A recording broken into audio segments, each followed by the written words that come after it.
Good morning mga guys. Good morning. Nandito tayo ngayon sa Chorus Project Dome Style. So, ito yung fiber niya. Yan, ang ginagawa natin ngayon dito, nagfa-fiber preparation tayo.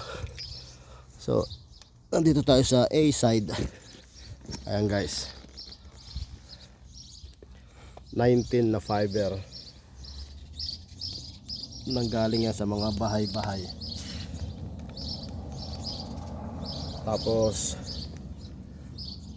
pinipero natin kada isang bahay, isang fiber na 2 fiber, isang tray.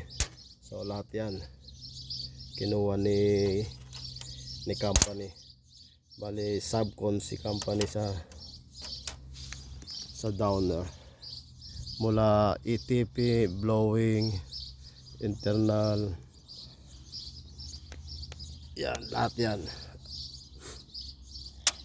Maliban lang sa internal, sa pagkabit ng bahay mula sa box. Kayo guys, tatanungin ko kayo, sa tingin nyo ilang araw nyo matatapos to sa preparation ng fiber? 38 fiber siya, 19 dito, 19 dito sa kabila. Yan. Ilang araw nyo matatapos to for preparation?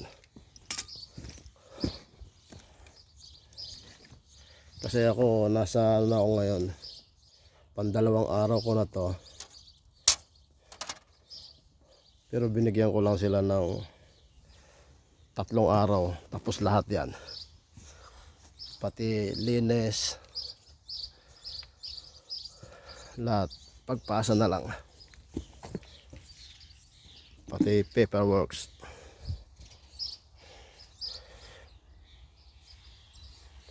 Lahat labeling. Tapos ito syempre irarap pa natin, lilinisin, lalagyan pa natin ng tagging dito yung ground.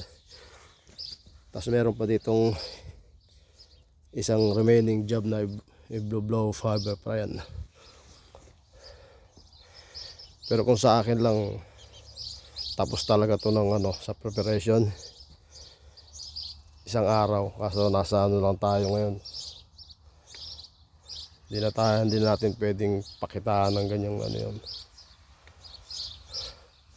Nasa tamad na tayo ngayon, wala na tayo sa sipag, tamad na hindi halata, di ba?